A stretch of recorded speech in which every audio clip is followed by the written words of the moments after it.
I couldn't move. Not an inch. The hospital ceiling stared back at me while monitors beeped their cruel reminder. My perfectly controlled life had shattered in an instant. I tried calling out, but only managed a whisper. Ayúdame, someone help me. The irony wasn't lost on me. Javier Mendoza, the construction company owner who'd built skyscrapers across Tampa Bay, was now flat on his back, completely helpless. The doctor's words still echoed through my mind like a nightmare. Paralysis. Temporary, maybe permanent.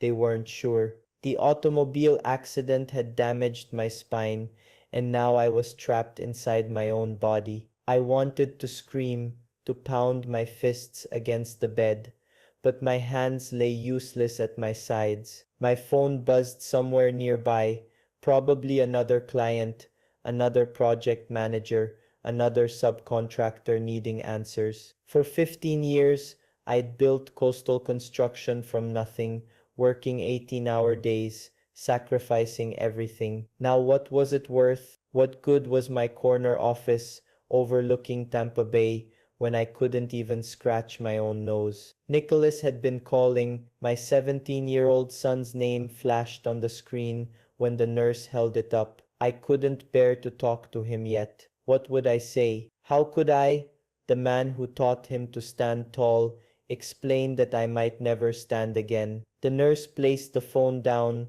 when I turned away. The ceiling tiles became my world. I counted them again and again, trying to distract myself from the reality crushing down. 44 years old, at the peak of my career, and now this. My mind raced back to yesterday morning before everything changed. I'd been at my desk, scheduling 3 more evening meetings. It was late, rain-slicked streets, my Mercedes cutting through the dark, my mind on the West Shore project, always the project. The phone buzzed. You Argent. A quick glance, just a second, that's all it should have taken. Headlights, screaming red light on their side, green on mine, my right of way. Doesn't matter. A universe of tearing metal. The world became a violent spin cycle of glass and collapsing steel. My head, the window, a sickening crack. Then nothing. A nurse entered, checking my vitals, adjusting something on the IV. Your sons are here again, Mr. Mendoza. They've been waiting for 3 hours. Tell them to go home, I whispered, shame burning in my throat. They shouldn't see me like this. They're just children, sir. They need their father. Children. Nicholas wasn't a child anymore, 17 and already taller than me, with college applications waiting to be reviewed. And Maximiliano still caught between boyhood and teenage years, both growing up while I was buried in blueprints and contracts. Snapshots of conversations arose. But Papa, you promised we'd watch my game tonight. 12-year-old Maximiliano had said on the phone, his young voice filled with that familiar disappointment. You always say next time. Business doesn't wait, Mio, I'd answered automatically. Papa has to finish this project. I'll make it up to you this weekend. The same empty promise I'd been making for months. The truth was, I'd been scheduling those meetings to avoid going home to that empty house. Without their mother, who'd left 3 years ago when she couldn't handle my obsession with work, the silence was too loud. Easier to bury myself in construction sites and client dinners than face the hollow spaces she left behind. The boys deserved better, but I told myself I was providing, building something for their future. Another memory hit me like another car crash. Maximiliano kneeling beside his bed 2 weeks ago when I'd actually made it home before his bedtime. Papa, why don't we pray anymore? Abuela says God still listens even when we forget to talk to him. I'd ruffled his hair and changed the subject. Time for sleep, not philosophy, Mio. But his words had followed me down the hallway. When had I stopped praying? When had I decided I could handle everything myself? The doctor returned, clipboard in hand. Mr. Mendoza, We need to discuss rehabilitation options. The swelling might reduce naturally, but we need to prepare for all scenarios. All scenarios. Code for you might never walk again. I closed my eyes, trying to hide the tears. Javier Mendoza doesn't cry. Javier Mendoza fixes problems, builds solutions, controls outcomes. But I couldn't fix this. Your sons are quite persistent, the doctor continued. Especially the older one. He says he found out about your accident from social media before anyone called him. The shame deepened. Someone from the accident site must have posted something. My own son learning his father might be paralyzed from a stranger's phone. What kind of father was I? Let them in, I finally whispered. Por favor. When they entered, Nicholas's face was stone, hiding hurt behind teenage stoicism. But Maximiliano ran to the bedside, tears streaming freely. Papa, the doctor said, you can't move. Is it forever? I tried to reach for him, but my arm remained still. I don't know, Miso. I don't know anything anymore. Nicholas stood at the foot of the bed, arms crossed. Why didn't you call us? I had to find out when someone tagged you in a photo of the crash. A photo, Papa. The accusation cut deeper than the pain in my spine. For years, I'd convinced myself everything I did was for them, but I hadn't been there for them. Had I? Not really. Not when it mattered. I'm sorry, I whispered. Words I rarely allowed myself to say. I'm so sorry. 8 months earlier, I had stood at the floor-to-ceiling windows of my executive suite overlooking Tampa Bay. The morning sun glinted off the water, casting golden light across the pristine furniture of my office. Success had a certain smell to it. Leather chairs, expensive cologne, and the fresh coffee my assistant had just delivered. Mr. Mendoza, your 9 o'clock is here.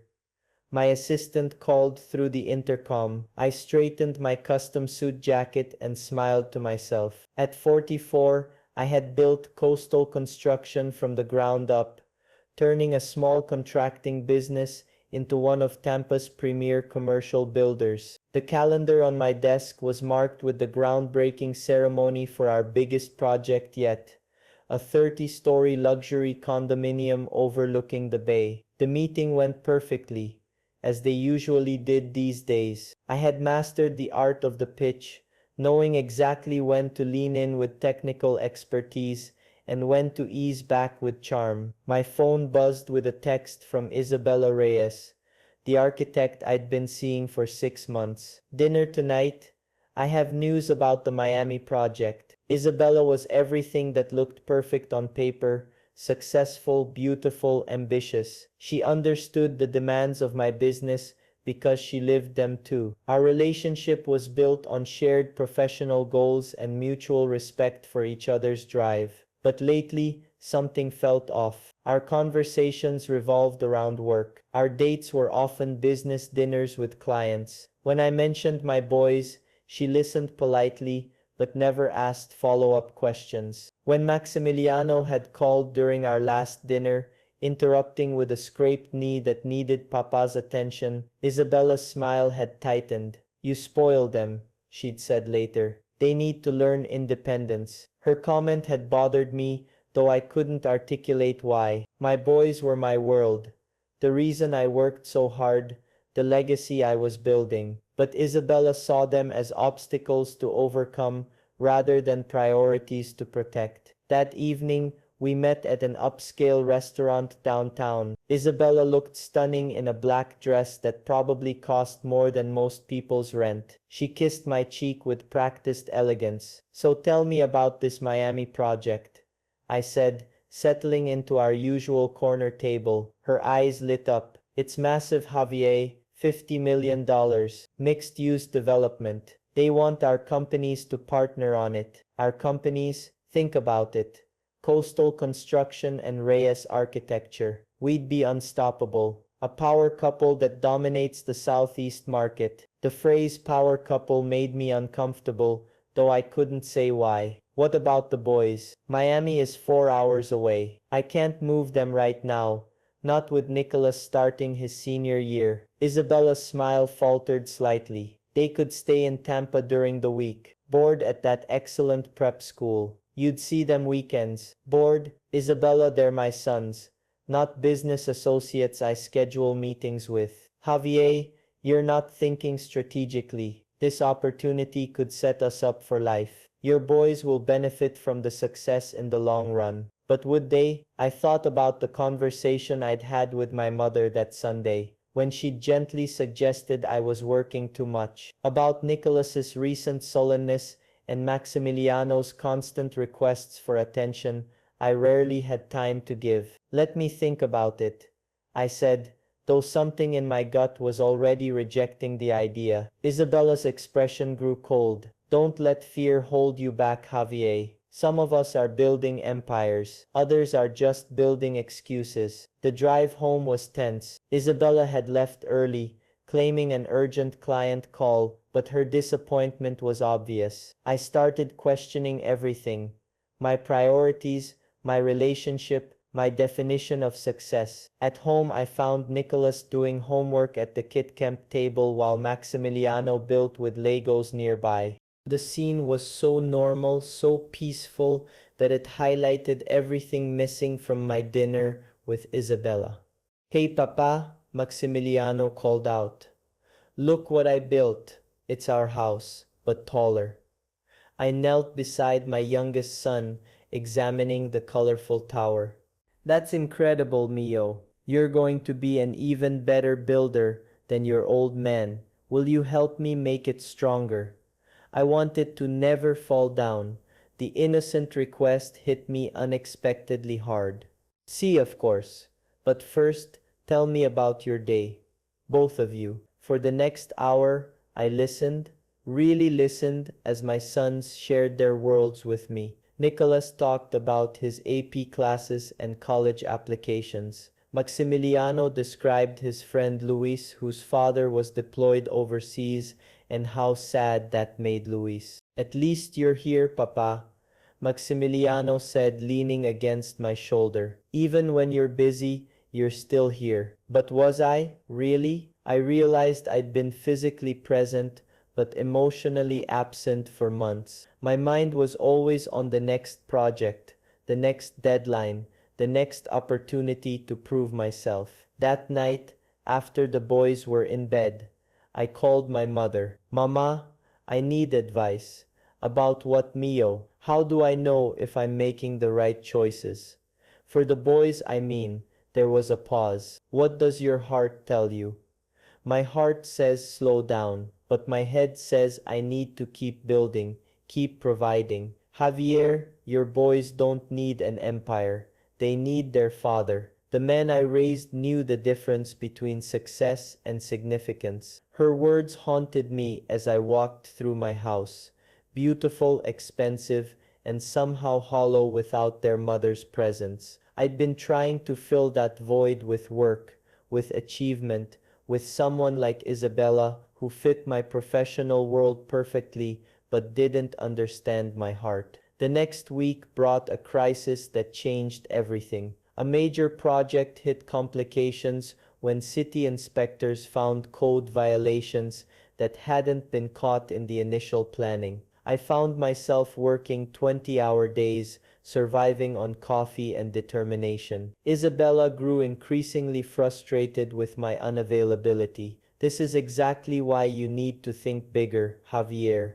Delegate more. Hire people to handle these details. These aren't details, I snapped during one late-night phone call. My company's reputation is on the line. People's jobs are on the line. Your perfectionism is what's holding you back. You can't control everything, but control was all I knew. Control had gotten me from poverty to success. Control had kept my family fed and housed after my ex-wife left. Control was what separated me from the chaos that had defined my childhood. The relationship with Isabella began fracturing under the pressure. She started declining my invitations, claiming work conflicts. When we did spend time together, she seemed distant, checking her phone constantly. The breaking point came on a Saturday when Maximiliano had a soccer game. I had promised to attend, but the crisis project demanded my attention. I was on site when Isabella called. "I'm at the country club with the Anderson developers," she said. "They want to meet you about that Miami project. Can you get here in an hour?" "I can't, I'm dealing with the inspection issues, and after this I promised Maxi I'd see his game." "Javier, these are multi-millionaire clients. They don't wait for soccer games. My son doesn't get second chances to be 12 years old." The silence stretched between us. When Isabella spoke again, her voice was cool. "I think we want different things, Javier. You're choosing to stay small." The line went dead. I stared at my phone, realizing she was right. We did want different things. She wanted a partner who would prioritize empire building over everything else. I wanted someone who understood that my boys came first. That afternoon, I watched Maximiliano score his first goal of the season. My son's face lit up as he searched the stands, finding me and waving enthusiastically. Nicolas, who'd grown too cool for such displays, still smiled at his little brother's joy. "Best goal I've ever seen," I told Maximiliano afterward, pulling him into a hug. "Really? Better than the ones on TV?" "Much better, because it was yours." Driving home, I felt something I hadn't experienced in months. Peace. Not the satisfaction of a successful business deal, but the deep contentment of being exactly where I belonged. My phone buzzed with a text from Isabella. "I'm taking the Miami project solo. Good luck with your choices." I deleted the message without responding. She was right about my choices, though not in the way she meant. I was choosing my sons over profit, choosing presence over prestige, choosing to be the father they needed rather than the businessman others expected. But the stress of recent months had taken its toll. I'd been pushing myself beyond reasonable limits, surviving on 3 hours of sleep, skipping meals, ignoring the warning signs my body was sending. The crash that would change everything was still 3 weeks away, the moment when exhaustion and overconfidence would converge in a split second of devastating miscalculation. As Maximiliano's small hand found mine, though I couldn't feel it, something broke inside me. Not my spine, but the wall I'd built around my heart. The control I'd clung to was an illusion.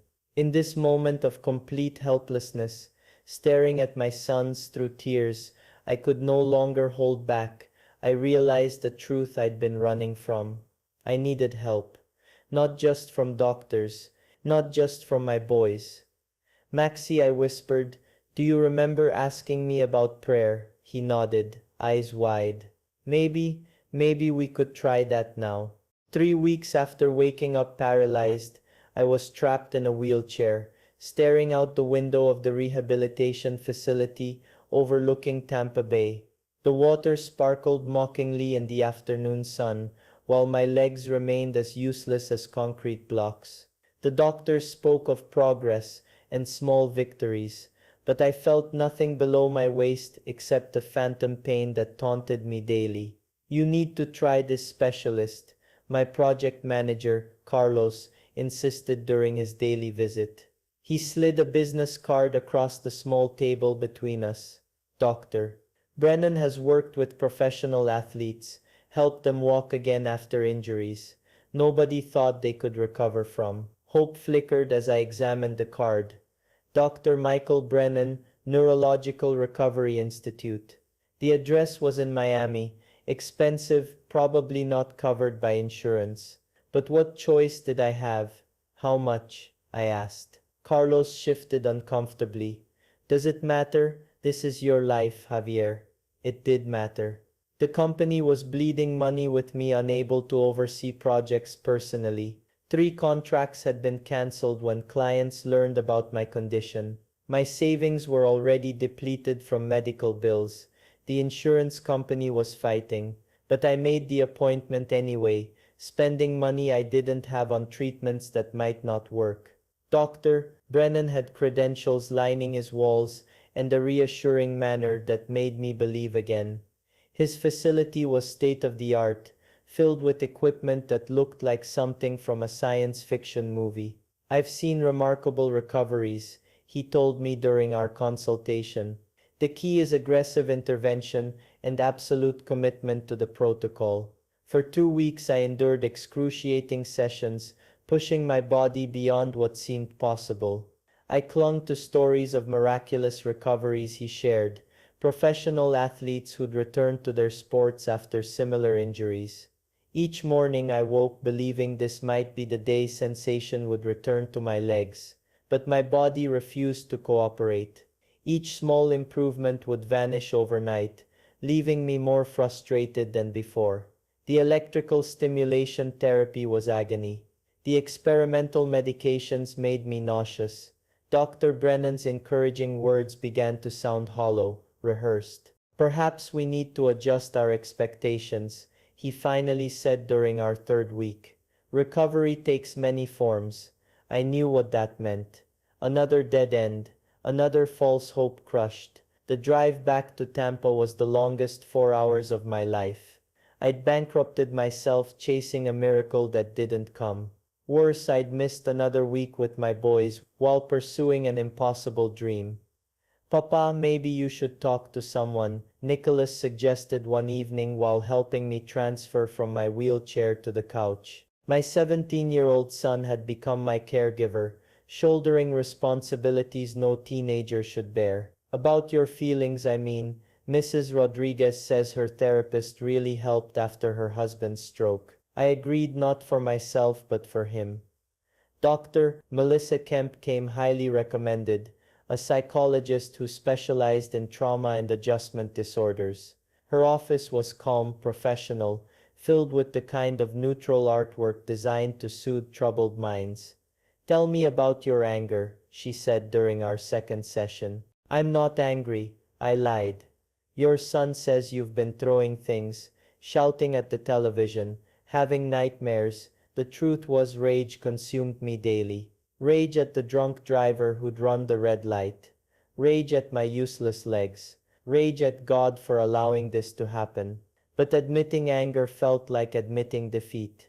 Dr. Kemp gave me exercises to manage my emotions, breathing techniques to calm my mind, cognitive strategies to reframe my situation. I followed her instructions perfectly, the same way I followed blueprints on construction sites. But while buildings rose from my blueprints, nothing grew from these mental exercises except more frustration. Each night, Maximiliano would climb onto my lap, his small hands patting my useless legs. When will they wake up, Papa? He would ask, and I had no answer that wouldn't break both our hearts. By the 6th week, reality forced my hand. Coastal construction was hemorrhaging money without my physical presence on job sites. Clients were getting nervous about project delays. My foreman Julio was doing his best, but he wasn't equipped to handle the complex negotiations and design decisions that defined our work. I stared at my laptop screen in my temporary ground floor apartment, resignation letter drafted and ready to send to my board of directors. My finger hovered over the send button for hours as the Tampa sunset painted my empty living room in shades of orange and red. I couldn't do it. I, the provider, couldn't become a quitter. Instead, I called Julio. We need to restructure, I told him, my voice steadier than my hands. I'll handle design and client relations from here. You take over site supervision. It seemed like the perfect solution until the first major crisis hit. A support beam calculation error on the West Shore project threatened the entire structure. In the past, I would have been on site immediately, working alongside my team until we solved it. Now I could only shout instructions over the phone, helpless as my company's reputation teetered on the edge of collapse. "We fixed it," Julio reported the next morning. "But the client is asking for you personally. They're threatening to pull out if you don't show up today." The Anderson Group, our biggest client, responsible for 30% of our annual revenue. I'd known Robert Anderson for 8 years, had built his trust through personal relationships and hands-on attention to detail. Now he wanted to see me face to face to discuss concerns about project continuity. That afternoon, I attempted something I hadn't done since the accident. I invited both my sons and my top project managers for dinner at my place. I would show everyone that I was still in control, still the leader they could count on. I spent hours preparing my father's special paella recipe, propped against counters, determined to stand for as long as possible. My legs screamed with phantom pain as I forced myself to remain upright, gripping the counter so tightly my knuckles went white. Each ingredient felt like it weighed 50 pounds. By the time guests arrived, I was exhausted but proud of what I'd accomplished. The dinner started well, business talk flowed into family stories, and for a moment it felt like old times. My managers relaxed, seeing their boss in his element again. Nicholas helped serve without being asked, playing the perfect host. Everything was going according to plan. Then Maximiliano innocently asked if I would come see his school play next week. The room fell silent. Everyone knew I couldn't navigate the school's narrow hallways or sit in those tiny auditorium chairs without help. The illusion shattered like glass.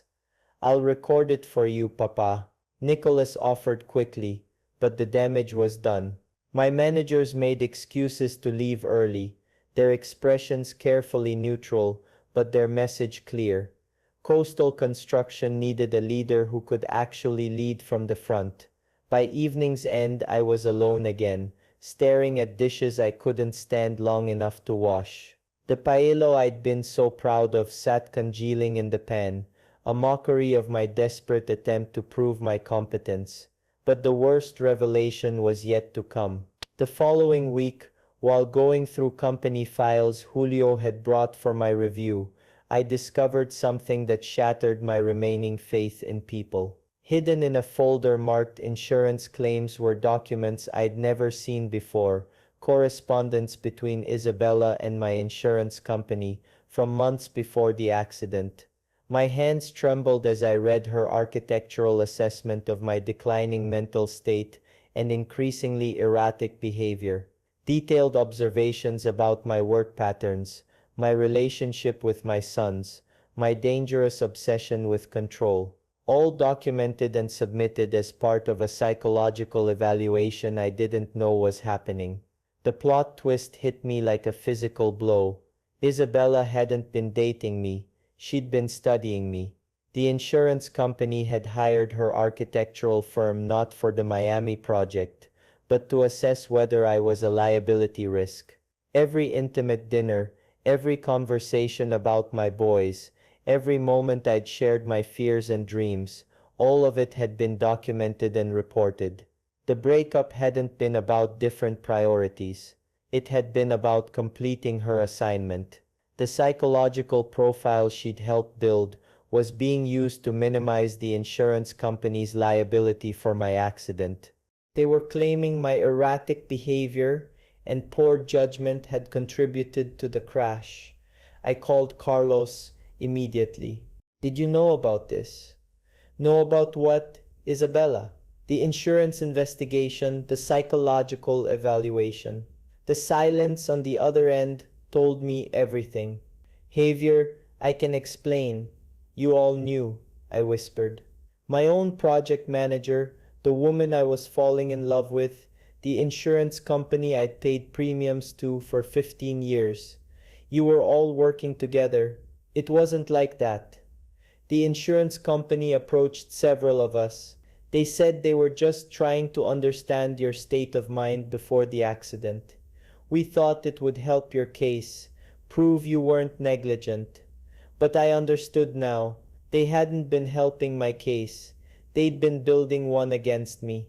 Every person I trusted had been gathering evidence to prove I was an unstable risk who'd caused his own downfall. The betrayal was total. Not just professional, but deeply personal. Isabella had used my love for my boys against me, documenting my unhealthy attachment and inability to delegate. She'd twisted my dedication to my company into evidence of obsessive behavior. She'd taken my vulnerabilities and weaponized them. That night I sat alone in my home, surrounded by the evidence of a conspiracy I'd never suspected. The loneliness was crushing, not just physical isolation, but the knowledge that everyone I trusted had been lying to me for months. I'd lost everything: my legs, my company, my savings, my faith in people, and now I knew it hadn't been bad luck or divine punishment. It had been a calculated campaign to prove I was unworthy of help. Desperate and running out of options, I turned to what I thought was faith. My grandmother's rosary came out of the drawer where it had lain untouched for years. I wore my confirmation cross like a good luck charm, muttering prayers I barely remembered from childhood. Each Sunday I forced myself to church, sitting in the back, hoping God might notice my effort and reward it with healing. But my heart wasn't in it. I was going through religious motions while my soul remained closed off, protective, suspicious of everyone and everything. The congregation at St. Teresa's was kind but distant. They prayed for me, brought casseroles I couldn't eat, offered helpful advice about adapting to disability. But I couldn't shake the paranoia that had taken root. Were they really trying to help, or was this just another form of study, another way for people to document my brokenness? I even paid for a healing service at a local Pentecostal ministry, where a well-dressed preacher promised miracles for those with enough faith. The sanctuary was packed with desperate people like me, the sick, the broken, the financially ruined, seeking divine intervention. When Pastor Roberts pressed his hands against my forehead and commanded my legs to be healed, I waited for the surge of divine power. The congregation cheered and shouted hallelujah, but nothing happened. My legs remained motionless. Sometimes the Lord tests our faith, the pastor whispered in my ear. Doubt can block his healing power. Dig deeper, brother. I left feeling more abandoned than before. If doubt was blocking God's power, then I was doomed. Because doubt was all I had left. Doubt in people, doubt in healing, doubt in God's goodness. The final blow came the following week. Robert Anderson called personally, never a good sign. His voice was carefully professional, but I could hear the decision before he spoke it. Javier, I've valued our partnership over the years, but I have to think about my investors. We're moving the West Shore project to Patterson Construction. It's nothing personal. Patterson Construction, my biggest competitor, a soulless corporate machine that cut corners and maximized profits. They would finish the project, but it wouldn't have the craftsmanship that defined coastal construction's work. It wouldn't have my attention to detail, my personal guarantee of quality. I understand, I managed to say, though I understood nothing. How could 8 years of trust evaporate? Because I couldn't climb scaffolding anymore. That evening I wheeled myself onto the empty stretch of beach near my building. The Gulf stretched endlessly before me, indifferent to human suffering. Waves crashed against the shore in their eternal rhythm, caring nothing for construction companies or paralyzed contractors or betrayed men who trusted the wrong people. I'd been fighting this battle for months, convinced that I could solve any problem with enough effort and determination. But I couldn't engineer my way out of this crisis. I couldn't construct a solution with blueprints and concrete. I couldn't even trust that the people trying to help me weren't secretly working against me. Dios mío, I screamed at the darkening sky. What do you want from me? I've tried everything. I've done everything right. And everyone I trusted betrayed me. The beach remained silent except for the endless rhythm of waves. No burning bush, no voice from heaven. Just the mockery of nature's indifference to human pain. The tide was coming in now, water already touching my wheelchair's footrests. For a terrifying moment, I considered not moving, letting the gulf claim what was left of me. My boys would inherit my insurance money, if the insurance company didn't find a way to deny that too. They'd be better off without a father who couldn't provide, couldn't protect, couldn't even trust the people trying to help him.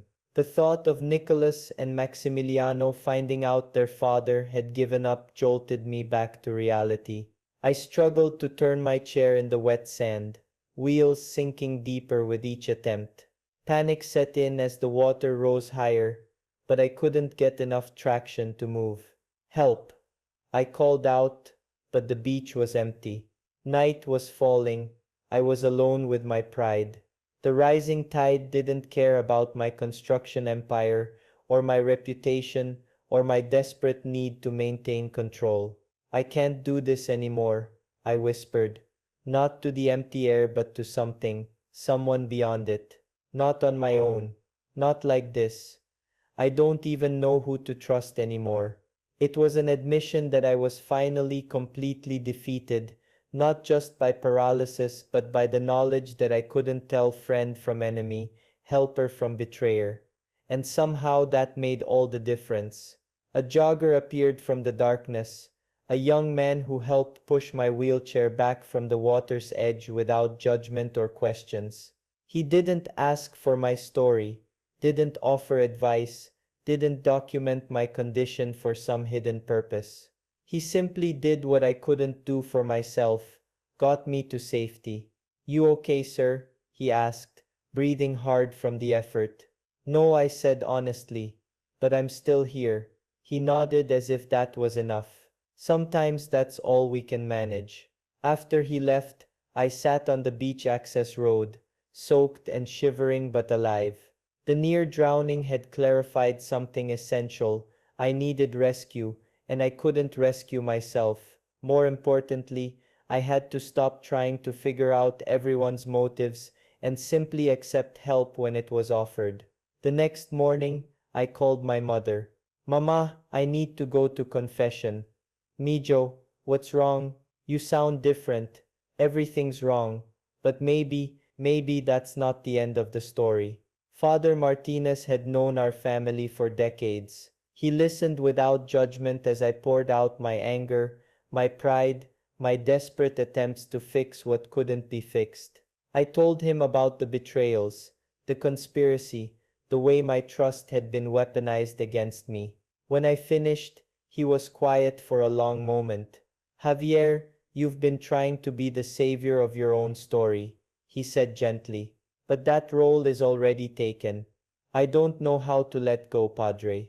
I don't know how to trust again. Start with your hands, Mijo. Open them.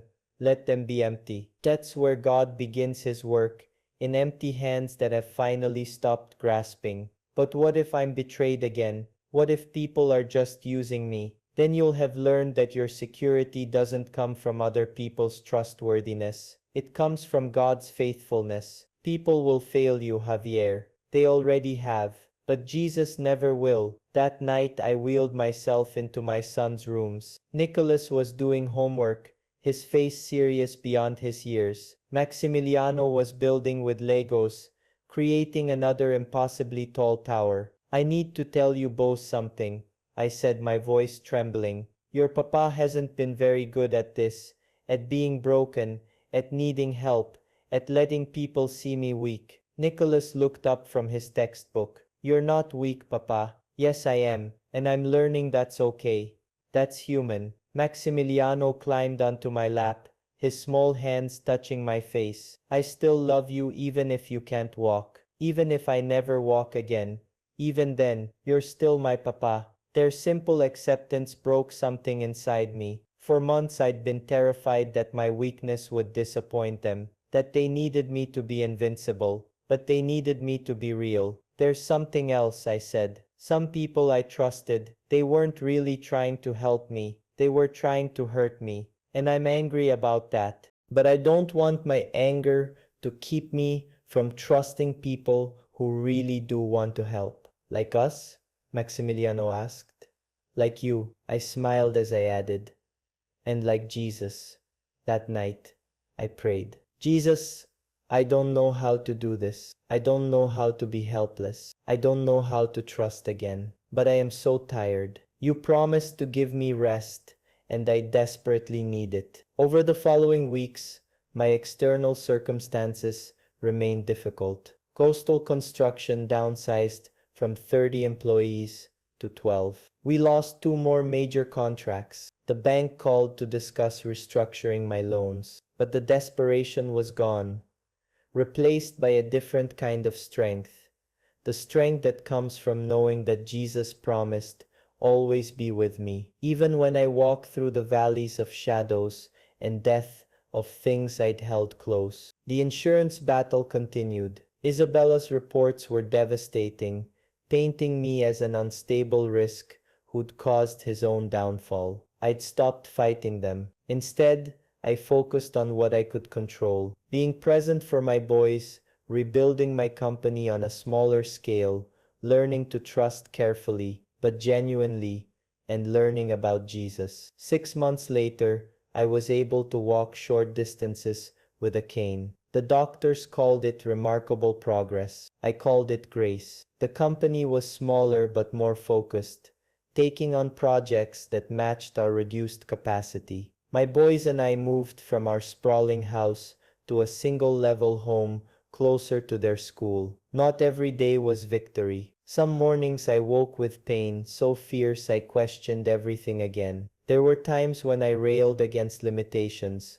when prayers felt like they bounced off the ceiling. But those moments passed more quickly now, because I'd learned there is a difference between facts and truth. God's words are unshakable truths that exceed facts every time. Isabella eventually faced consequences for her deception. The state architectural board investigated her unethical conduct, and her license was suspended. The insurance company's scheme unraveled when other victims came forward, but I felt no satisfaction in their downfall, only sadness for people who'd chosen profit over integrity. The most profound change was in how I related to my sons. With my illusion of invincibility shattered, I could finally be authentic with them. We talked about fears and failures, about the way broken things could still be beautiful. Nicholas stopped trying to be my caretaker and started being my son again. Maximiliano's faith became a model for my own.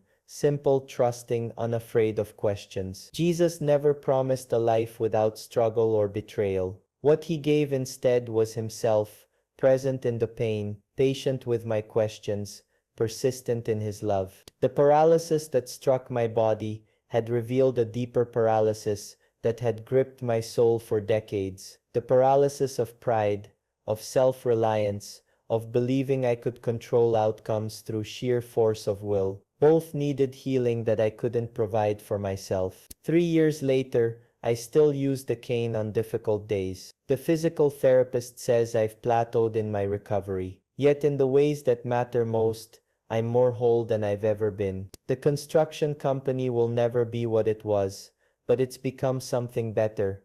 A place where craftsmanship matters more than profit, where employees are family rather than resources. Every Sunday now, we sit in the third row at St. Teresa's, not from obligation, but hunger. The boys sometimes roll their eyes at their emotional father, the construction company owner, who now cries openly during worship. But they're watching, learning that strength isn't about never falling, but about who helps you rise again.